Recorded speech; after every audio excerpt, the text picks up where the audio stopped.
এসেছো? অনেকক্ষণ হয়েছে। এসে আপনার বাবুকে গোসল করিয়েছি, লোশন মেখেছি। আর আমার ছাত্রীদের কাছে আমার স্ত্রী বলে পরিচয় দিয়েছ না? অন্যায় কি করেছি? আমি তো আপনারই শালী। আপনি যদি বিয়ে করেন তাহলে প্রথম ছুটিটা তো আমারই। আর তাই হঠাৎ করে চলে এসেছি কেন জানেন? বাবা আমাকে বিয়ে দেওয়ার জন্য ব্যস্ত হয়ে গেছে। আমিও বলে দিয়েছি বিয়ে করলে আপনাকেই করব। সেই জন্য সরাসরি কথাটা জানাতে চলে এলাম। মেয়ে আমার ছোট হলো, আমার মাথায় যে চিন্তা আসেনি ওর মাথায় এসেছে। বড় বোন ছিল তান সবচেয়ে আপন, সুখ দুঃখের সাথী। তাই বড় বোনের একমাত্র আমানত তার সন্তান। সেই সন্তানের মা হয়ে বেঁচে থাকার জন্য ও তোমার কাছে ছুটে এসেছে। ওর সিদ্ধান্ত যদি সঠিক মনে করে তুমি মেনে নাও তাহলে আমি তোমাদের বিয়ের প্রস্তুতি নেব। না, এই জীবনে আমি আর বিয়ে করব না। আমার এই অন্তরে আমার স্ত্রী রুনা ছাড়া আর কাউকে আমি ঠাঁই দিতে পারবো না। আর তাই রুনার স্মৃতি হিসাবে আমার সন্তান আমার জীবনে জড়িয়ে আছে। অন্য কাউকে বিয়ে করে এই জীবন থেকে আমি আমার সন্তানকে আলাদা করে দিতে পারবো না। কারণ আমি জানি রুনার অবর্তমানে অন্য কেউ যদি বউ হয়ে আমার ঘরে পা রাখে তাহলে জ্বলন্ত হৃদয়ের জ্বালা আরো বেড়ে যাবে। চলো, দ্বিতীয় স্ত্রীর কোল জুড়ে যখন নতুন সন্তান আসবে তখন আমার রুনার আদরের ধন পর হয়ে যাবে। এমনও হতে পারে সৎ মায়ের সংসারে আমার সন্তান অনাদরে অবহেলা দুঃখে কষ্ট বড় হবে। রুনার একটা কষ্ট পাবে যা আমি কোনোদিনও সহ্য করতে পারবো না। আর তাই আমার সিদ্ধান্ত একটাই, আমি দ্বিতীয় বিয়ে করব না। আমার সন্তান হচ্ছে আমার বেঁচে থাকার একমাত্র অবলম্বন।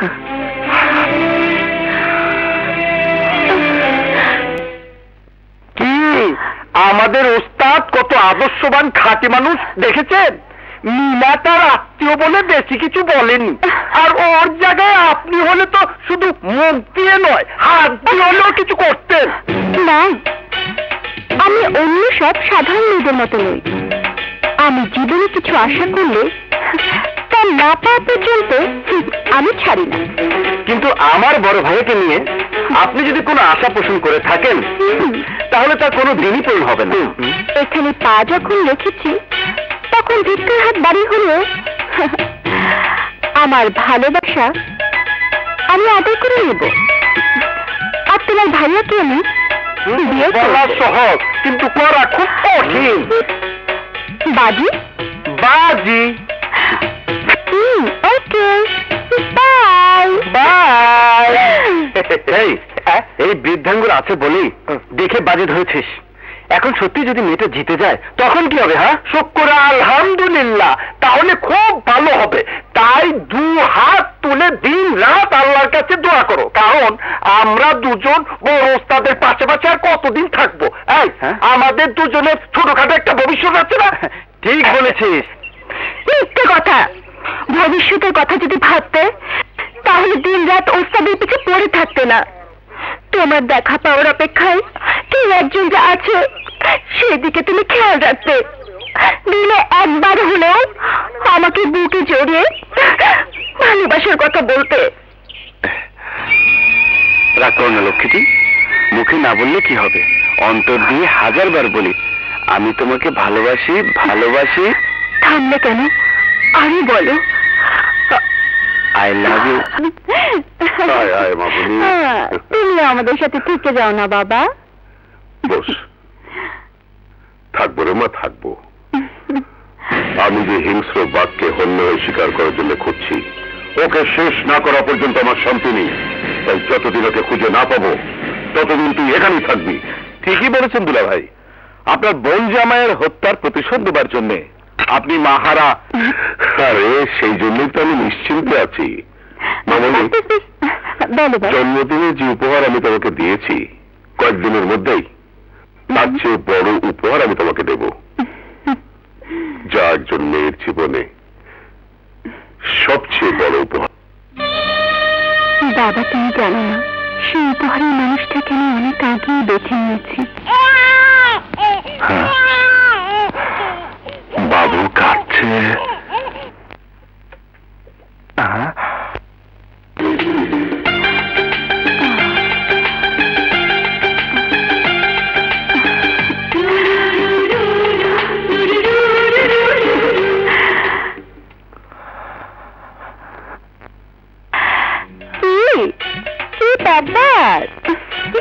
নিশ্চয় বাজে অনুযায়ী আমার বড় ভাইয়াকে অর্ধেক বয়স করে ফেলেছে।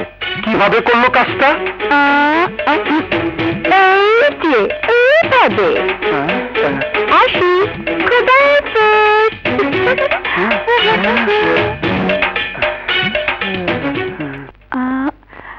মামি, আমার জন্মদিন পালন তো হয়ে যাচ্ছে, তারপরে আবার নতুন শাড়ি পরে কোথায় নিয়ে যাচ্ছ?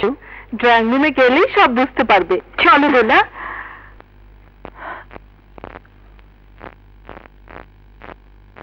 আয় মা, বস। ও, তোকে তো বলাই হয়নি মামনি, ওরা তোকে বউ করে নেওয়ার জন্য দেখতে এসেছে। Hello miss.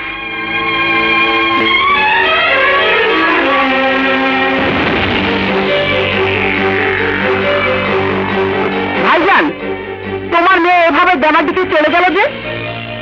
আমার ছেলেকে কি তোমার মেয়ে পছন্দ হয়নি? পছন্দ যে হয়নি তা খুব সহজেই বোঝা যাচ্ছে। না না, তা নয়, বয়স কম তো, তাই বোধ হয় একটু লজ্জা হয়েছে। ঠিক আছে, তোমরা একটু বসো, আমি কথা বলে আসছি।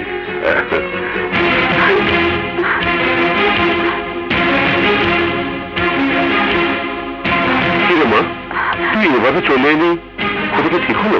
আমাকে না জানিয়ে হঠাৎ করে এমন একটা অনুষ্ঠানের আয়োজন করা তোমার ঠিক হয়েছে বাবা? না, তবে বেঠিক কিছু করেছি বলে মনে হয় না, কারণ আজ না হয় কদিন পর বিয়ে তো দিতেই হবে। বাবা, মেয়ের পছন্দ মতো পোশাক হেলিকপ্টারে পাঠানো বড় কোনো বিষয় নয়, কিন্তু কিন্তু পছন্দ মতো একজন জীবনসঙ্গী বাছাই করে দেওয়াটাই একটা মেয়ের জন্য বাবাটির সবচেয়ে বড় উপহার। কিন্তু এই বিয়ে না হলে অনেক বড় ঝামেলা হয়ে যাবে মা। কি ঝামেলা হবে? সেই ঝামেলা দেখার জন্য আমি বেঁচে থাকবো না। না মা, না, এত বড় সর্বনাশর কথা তুই মুখে আনিস না। যা হবার তাই হবে, কিন্তু তার আগ পর্যন্ত তোর চুপচাপ থাকাটাই হবে মেয়ে হিসাবে আমাকে দেওয়া বড় পুরস্কার। কথাটা বলে রাখিস মা।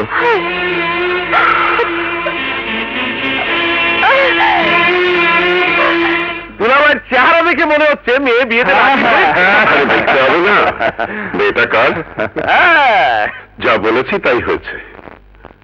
মামনি আমার একটু লজ্জা পেয়েছে। হামিদা, তুই কোনো চিন্তা করিস না, এমন জাঁকজমকপূর্ণ বিয়ের আয়োজন করব যাতে আশেপাশে সব এলাকায় খবর হয়ে যায়। এখন বল, কি চাস তুই? পয়সা, ধন, দৌলত কিছুই আমি চাই না, শুধু আমার স্বামীকে যে খুন করেছে ওই ইসলামের পাওয়াটা আমি চাই। সোনার আজমের বিয়ের 1 মিনিট আগে হলেও ওই রুস্তমের দেহ থেকে কল্লা কেটে নিয়ে আমি তোকে উপহার দেব। রোনা, আমি তো দেয়া ওয়াদা পাওয়ার চেষ্টা করছি। প্রতিশোধ আর প্রতিঘাতের জীবন থেকে আমি সরে গিয়ে তোমার সন্তানকে বুকে জড়িয়ে রেখেছি। বাবা হয়ে মায়ের আদর স্নেহে ওকে গড়ে তুলেছি। তোমার অভাব ওকে আমি বুঝতে পারিনি। তুমি আমাকে দোয়া করো, আমি যেন তোমার বাবুকে মানুষের মতো মানুষ করে গড়ে তুলতে পারি। বড় ভাই সর্বনাশ হয়ে গেছে, বাবু তো ঘরে নেই, কোথাও খুঁজে পাচ্ছি না। ভালো করে খুঁজে দেখো, কোথায় কোথায় আমার বাবু? কি শোনা, আজ তোমাকে দিয়ে আমি আমার ভাগ্য পরীক্ষা করব। এখানে যে ফুল রাখা আছে তার মধ্যে তুমি যদি এই ফুল ধরো তাহলে বুঝবো আমার বাবা তোমার বাবার সাথে আমার বিয়ে হতে দেবে না, আর যদি এই লাল গোলাপটা ধরো তাহলে বুঝবো তোমার বাবার সাথে আমার বিয়ে হবে। আমি তোমার মা হব। এখন যাও তোমার হাতে, প্লিজ লক্ষ্মী শোনো। এই লালগুলো একটু তুমি ধরো প্লিজ। এসো না, এসো এসো বাবা, এসো এসো এসো এসো এসো।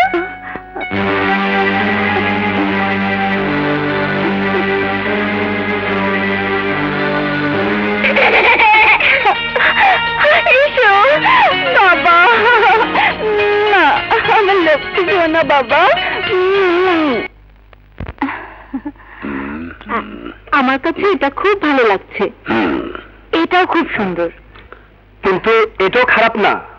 পছন্দ যখন হচ্ছেই না, তখন সবগুলো একটা করে ছাপিয়ে নিলি হয়। আহা, দোলাকে ডাকলি তো সব সমস্যার সমাধান হয়ে যায়। ও নিজেই পছন্দ করুক না। এই যে শুনেছ, কি হয়েছে? তোমার চেহারা দেখে তো মনে হচ্ছে চন্দ্রগ্রহণ লেগেছে। উপরে গিয়ে দেখো কি সর্বনাশ হচ্ছে। লক্ষ্মী সোনা আমার, বলো মা, বলো মা, বাবা বলো না, বলো মা, বলো বলো মা, মা বলো, বলো না। দুলা মামনি, কে এই বাচ্চা? আমার ছেলে। আজব কথা বলছো তুমি। বিয়ে না হতে বাচ্চা কি করে তোমার কাছে এলো? বাবুটা আমাদের ডান্স মাস্টারের ছেলে। আমি যদি ডান্স মাস্টারকে বিয়ে করি, তাহলে এটা আমারই ছেলে হবে, তাই না? দেখো দোলা, এ যদি তোমাকে মা ডাকে, তাহলে তোমার মা যেখানে শুয়ে আছে সেই কবরে তোমার বাবা আমাদেরকে শুইয়ে দেবে। আমি তো সেদিনই বাবাকে জানিয়ে দিয়েছি, আমার পছন্দের মানুষ ছাড়া অন্য কাউকে আমি বিয়ে করবো না। এ তুমি কি বলছো মামনি? তোমার বাবাই তো সব কথাবার্তা চূড়ান্ত করেছেন। তাছাড়া বিয়ের কার্ডও পছন্দ করা হয়ে গেছে, আজই ছাপানো হবে, কাল থেকে সবাইকে বিলি করবো। তার আর দরকার নেই, কার্ডগুলো নিয়ে কাজ বিলে চলে দাও।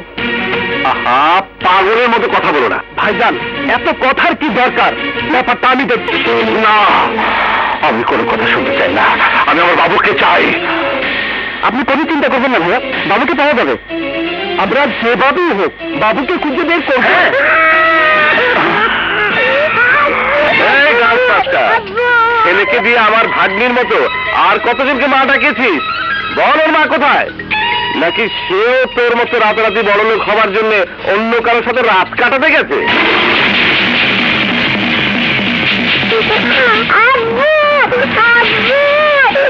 এই বাচ্চু শিকদার, মুখ সামনে কথা বল, নইলে আরে ভাব দেখে তো মনে হচ্ছে তুই একাই একশো। কি মারবি নাকি? মার, আরে মার, আরে মার না।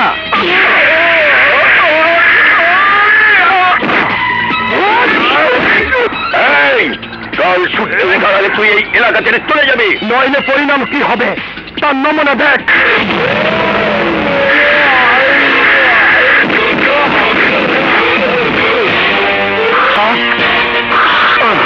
বাবু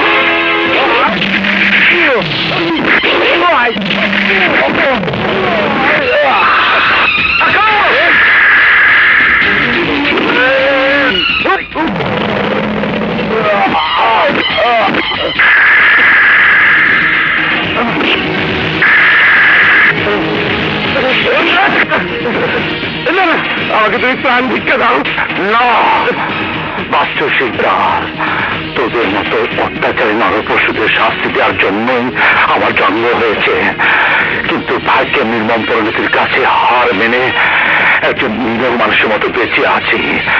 কিন্তু আজ যখন তোরা আমার উপর আবার আঘাত এনেছিস, তখন আমি তোদের কাউকে বাঁচতে দেব না। আমার ভাইজানকে তুমি মেরো না, ভয় লাগে। আমাদের তুমি মাফ করে দাও, আমরা কথা দিচ্ছি আর কোনো দিন কোনো কারণে তোমার ধারে কাছে আসবো না। এবারও তোদের জান আমি ভিক্ষে দিলাম। এরপর যদি আর কোনো ভুল করিস, তাহলে তোদের আমি কাউকে বাঁচতে দেব না, কথাটা মনে রাখিস।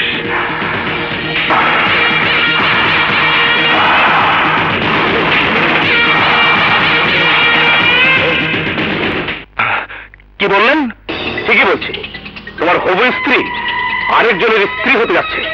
কার এত বড় সাহস যে আমার কলিজায় হাত দিয়েছে? ওকে কুরবানি করে ওর কল্লা দিয়ে আমি ফুটবল খেলবো। আরে বলা সহজ, কিন্তু করা কঠিন। আমরাও খেলতে গিয়েছিলাম, কোন রকমের প্রাণ ভিক্ষা চেয়ে বেঁচে এসেছি, তাই যত শীঘ্রই পারো তুমি এসে দোলাকে এখান থেকে নিয়ে যাও।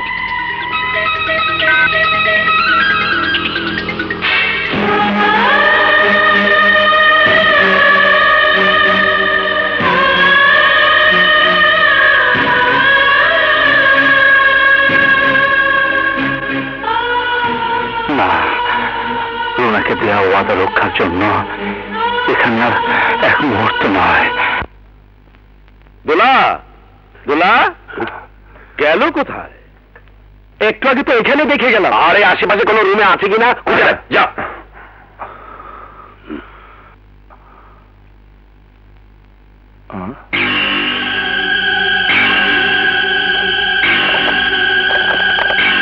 তুই দাঁড়িয়ে আছিস কেন?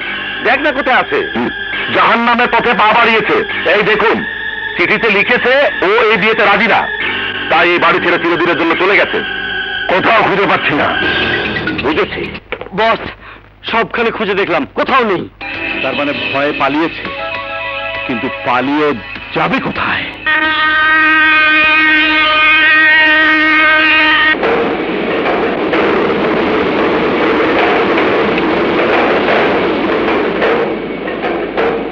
ওস্তাদ, চলো গাড়িতে উঠি। আচ্ছা বলো তো, আমাদের ওস্তাদের জীবন নিয়ে কেন তুমি খেলা করছো? তোমাকে হাত জোর করে বলছি, তুমি আমাদের কাছ থেকে চলে যাও। না, আমি বাড়ির সবার সাথে সম্পর্ক ছিন্ন করে চিরদিনের জন্য চলে এসেছি। উনি যেখানে থাকবেন আমিও সেখানে থাকবো। দুলা, নিজের এলাকা বাড়ি ঘর ছেড়ে এত দূরে এসেছি শুধু একটু শান্তিতে থাকার জন্য। তোমার কারণে আজ সেই শান্তিটুকু হারিয়ে ফিরে যাচ্ছি। আমার প্রতি যদি তোমার এক বিন্দু পরিমাণ শ্রদ্ধা থাকে তাহলে তাহলে তুমি এখান থেকে চলে যাও। আমার স্ত্রী আমাকে ছেড়ে চিরদিনের জন্য চলে গেছে সত্যি, কিন্তু আমার জীবন থেকে হারিয়ে যায়নি। আমার এই সন্তানের মাঝে আমি তাকে খুঁজে পাই, আর তাই বলছি তুমি ফিরে যাও। আমাকে কোনো মরণ খেলায় ফেলো না। চল খেদমত। হ্যাঁ চলো।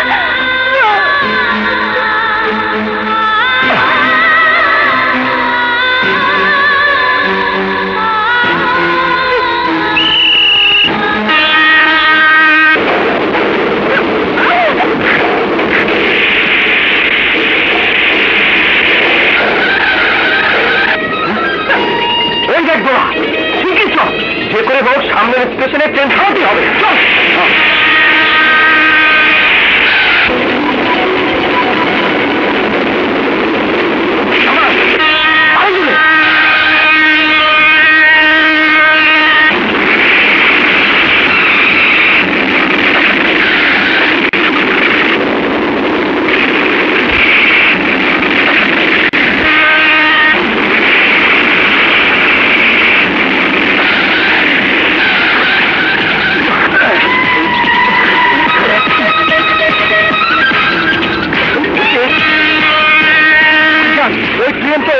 থামবে না, আর যেভাবে রোড থামাতে হবে। ঠিক আছে, আমি ট্রেন থামানোর ব্যবস্থা করছি।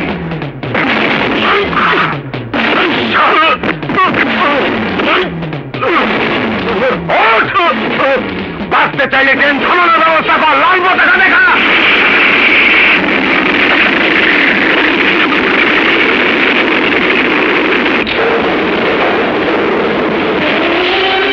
ওই ডান্স মাস্টার কোন বডিটাকে খুঁজে বের করে ওর মাথাটা কেটে দিয়ে আসো। যাও।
তুমি কে জানেন? কে? রুস্তম খান। আরে বাচ্চা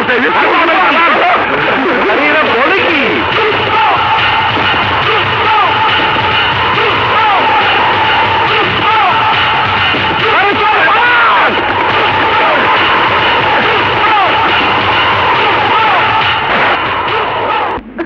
এই কে তুমি?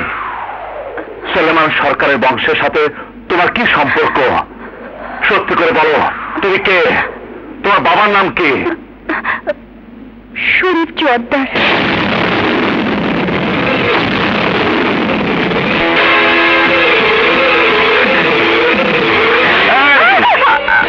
কোন উদ্দেশ্যে তুমি আমার পিছু নিয়েছো? বলো কে পাঠিয়েছে তোমাকে? বলো।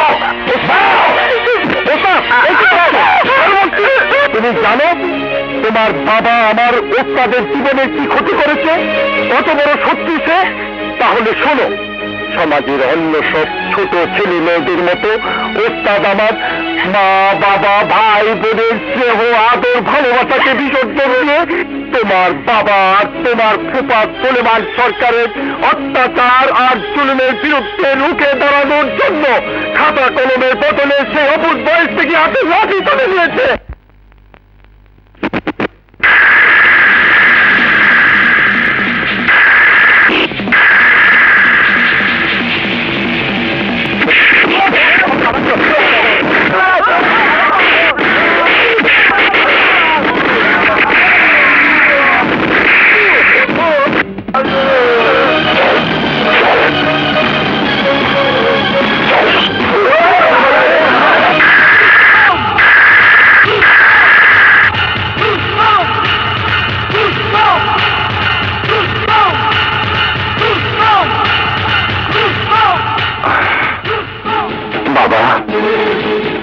আশা আকাঙ্ক্ষা পূরণ করার জন্য আগুনের যে লোহার জন্ম দিয়েছ, সেই আমি আজ সম্পূর্ণ প্রস্তুত। কালাম চাচা, 15 বছর ধরে তোমার যে হক থেকে বঞ্চিত হয়ে অসহায়ের মতো বেঁচে আছো, এবার তার হিসাব আমি কড়াই গন্ডায় বুঝে নিব। আগামীকাল 15 বছর শেষ হবে, কথাটা সুলেমান সরকারকে জানিয়ে এসো। কালাম শেখ, এত বছর পর কি মনে করি? আগামীকাল 15 বছর শেষ হবে, তাই ওয়াদা অনুযায়ী আমাদের জমির দলিল এবং গত 15 বছরে জমি থেকে আয়ের টাকা সমবায় সমিতির অফিসে গিয়ে জমা দিয়ে আসতে হবে। গোলাম হয়ে এসে যে কথা বলছো তা যদি না করি, তাহলে তোমাদের সবার দেহ থেকে কল্লাটা আলাদা হয়ে যাবে, আর সেই কল্লা দিয়ে ফুটবল খেলবে? ওই খেলোয়াড়ের কলিজাটা আমি 2 চোখ ভরে দেখব। বলো, নাম কি? রুস্তম খান।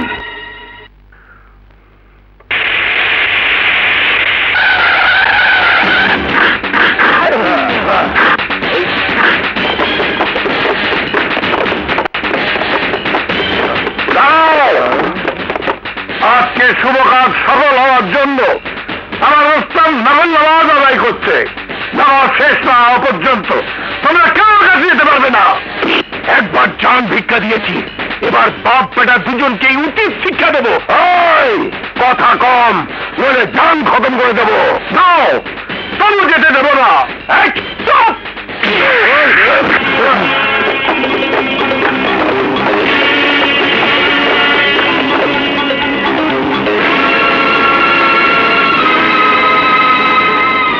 اللهم آمين.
যেমনি সমবায় সমিতির নিরহ সদস্যদের হক কেড়ে নেওয়ার জন্য আমার বাবাকে এইভাবে পায়ের নিচে ফেলে তার জীবন কেড়ে নিতে চেয়েছিলি, তেমনি আজ ওর জীবন আমি কেড়ে নিব।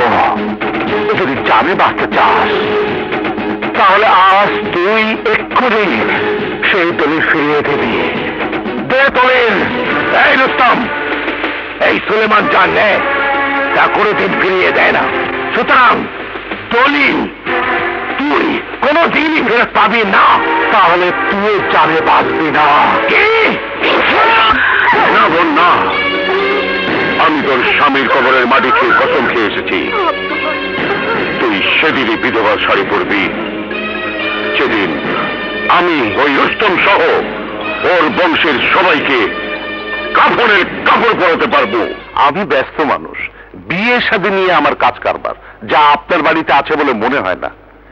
নিশ্চয়ই কোনো দাওয়াতে ডেকেছেন, তাই খাওয়া দাওয়ার ব্যবস্থাটা করে দিন, খেয়ে কাজে যাই। চুপ করো, আমি তোমাকে কাজেই ডেকেছি। কি কাজ হুজুর?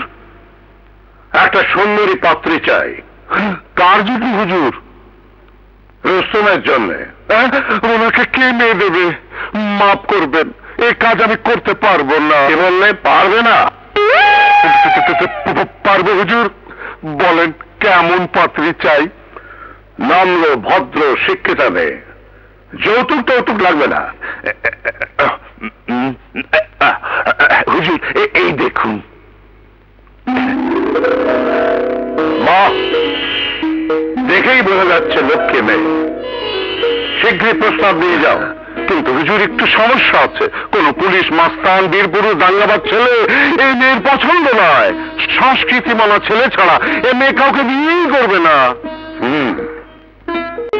ঠিক আছে, তবে রুস্তমের সত্যিকার পরিচয় গোপন রেখে ওকে জানাও রুস্তম একজন সংস্কৃতি মানার ছেলে, যার প্রমাণ আগামী পৌষ মেলার সাংস্কৃতিক মঞ্চে পাবে।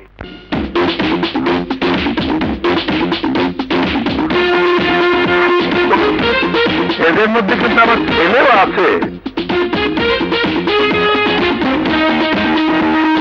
ভালো করে খুঁজে দেখো কে হবে তোমার উপযুক্ত স্বামী।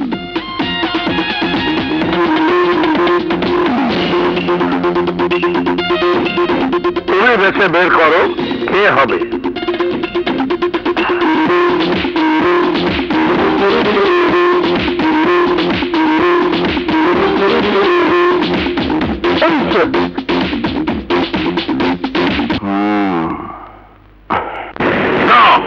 কি করবে তুমি? যে ভাই আদর্শ আর সততার বড়াই করি, আমাদের সাথে রক্তের সম্পর্ক ছিন্ন করি, এতটা বছর দূরে সরে আছে, সে কি তোমার কথা রাখবে? যদি না রাখে তাহলে আমি ওর মেয়েকেও ক্ষমা করব না। না শরীফ না, বাপদাদার সহায় সম্পত্তির ভাগ থেকে তুই আর হামিদা বেইমানি করে আমাকে বঞ্চিত করেছিস। আমি মুখ বুঝে সব সহ্য করেছি, কোনদিন দাবিদার ওই হাত বাড়াইনি, কিন্তু আজ তোর কাছে হাত জোর করে অনুরোধ করছি, আমার মাহারা মেয়ের জীবন নিয়ে তুই ছিনিমিনি খেলিস না। তাহলে মেয়েকে অন্য কোথাও বিয়ে দেওয়ার ব্যবস্থা করো। প্রয়োজনে তোমার মেয়েকে আমি ভালো বংশের কোন ধনবান পরিবারের পুত্রবধূ করার ব্যবস্থা করে দেব। কিন্তু আমি যে কথা দিয়ে ফেলেছি, ফিরিয়ে নাও। তা না হলে আমি যা বলেছি তাই করব।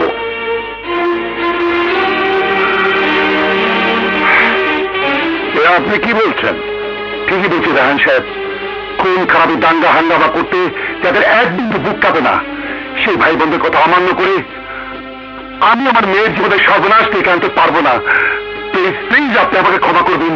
না, কারো ভয় আপনি আমার বাবাকে দেওয়া কথা ফিরিয়ে নিয়ে আমার বাবাকে অপমান করবেন, তা কিন্তু আমি বরদাস্ত করবো না। বাবা, আপনি ভাইয়া ভাবি শাহানাদের বিয়েতে আসার জন্য চিঠি লিখেছেন। আমি সরকার বাড়িতে গিয়ে ওই শরীফ জোয়ারদারের সাথে বোঝাপড়াটা করে আসছি।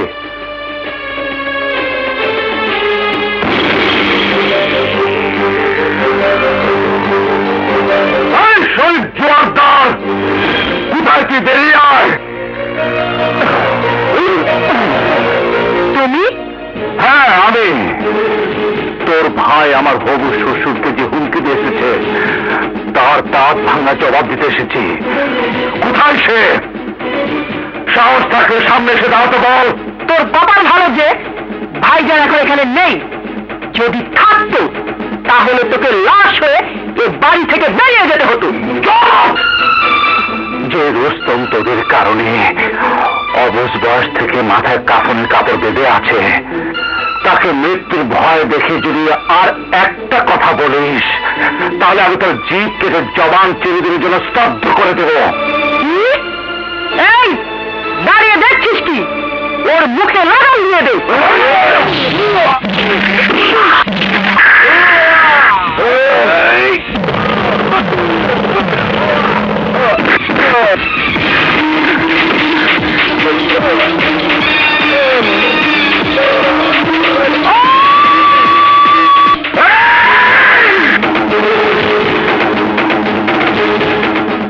মানুষের উপর হাত তোলা আমার আদর্শ নেই। তারপরে তুই যখন কাল লাগিনীর মতো আমাকে ছবল দিতে চেয়েছিলি, তখন ইচ্ছে করলে তোর 20 দাঁত আমি ভেঙে দিতে পারতাম, কিন্তু আমারই কারণে তুই বিধবা হয়েছিস বলে তোকে আমি ক্ষমা করে দিলাম। কিন্তু তোর ভাই শহীদ জোয়ারদারকে বলে দিস, ফের যদি ও কোনো অন্যায় করে তাহলে আমি ওকে এই দুনিয়া থেকে চিরতরে বিদায় করে দেব।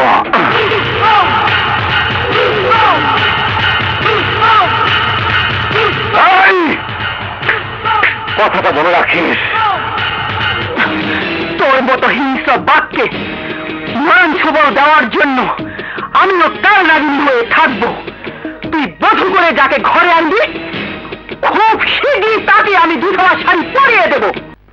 না, আপনি সিদ্ধান্ত নিলে কি হবে? আমি বিয়ে করব না, কারণ যে ভাই বোনদেরকে আমি আমার নিজের জীবনের চাইতে বেশি ভালোবাসি, তাদেরকে ছাড়া আমি বিয়ে করে স্বার্থপর হতে পারবো না। আমি ওদের মনে কষ্ট দিতে পারবো না। জানি, কিন্তু আমরা চাইলেই যে ওরা আসতে পারবে না। হ্যাঁ, বিদেশের ব্যাপার, গাড়ি বা ট্রেনে আসা তো সম্ভব না। খবর পেয়ে রওনা দিয়ে পৌঁছতে হলে কমপক্ষে 3 দিন সময় লাগবে। 3 দিন কেন? প্রয়োজনে 3 মাস অপেক্ষা করতে হলে করব। এ তুই কি বলছিস? বিয়ের সমস্ত আয়োজন করা হয়ে গেছে, মেয়ে পক্ষের লোকজন সবাই এখন শুধু তোর অপেক্ষায় বসে আছে। থাকুক, আপনাদেরকে খবর পাঠিয়ে দিন, আমার ভাই বোনেরা না আসা পর্যন্ত এ বিয়ে হবে না। কিন্তু ওরা তোর বিয়েতে আসবে না। তুই বলার পর ওদেরকে আসার জন্য আমি চিঠি লিখেছি। ওরা উত্তর পাঠিয়ে কি লিখেছে এটা পড়ে দেখ।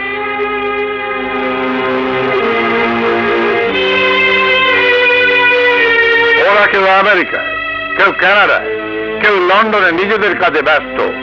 ডলার পাউন্ডের পিছনে ছুটছে সবাই। তোর পিছনে সময় নষ্ট করবে কেন? ওরা আসবে, তবে তোর বিয়েতে নয়, অবসরে ছুটি কাটাতে।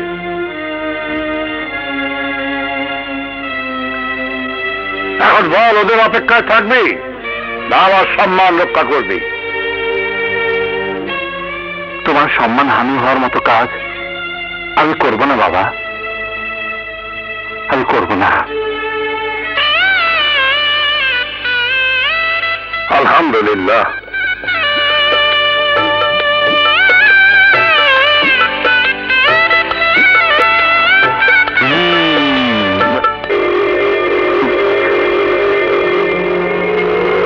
কি ব্যাপার, কি লেখা আছে?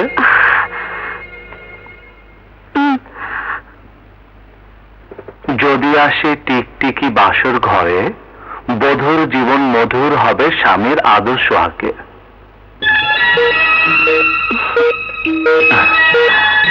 এসো।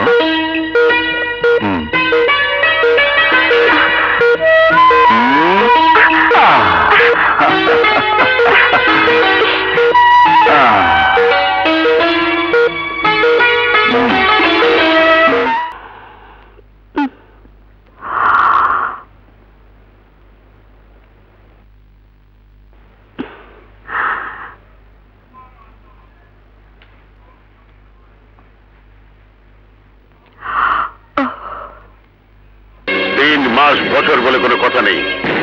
যখনই সুযোগ পাবো তখনই প্রতিশোধ দেব। আমার কথার অবাধ্য হয়ে করিম মণ্ডল ওর মেয়েকে সুখী দেখতে চেয়েছে, কিন্তু আমি ওর মেয়ের কপালে দুঃখের রেখা এঁকে দেব। তাহলে চলো দয়াল বাবার মাজারে গিয়ে মানত করে আসি, যাতে খুব শীঘ্রই আমাদের মনের আশা পূরণ হয়। কি ব্যাপার? শোনো ভাবি, বড় ভাইয়া এই এলাকার মানুষদের বিপদ আপদের সাথী, তাই সবাই তাকে সম্মান করে। আকাশ, তুমি বৌমাকে নিয়ে ফকির মিসকিনদের তবারক বিলি করে দাও।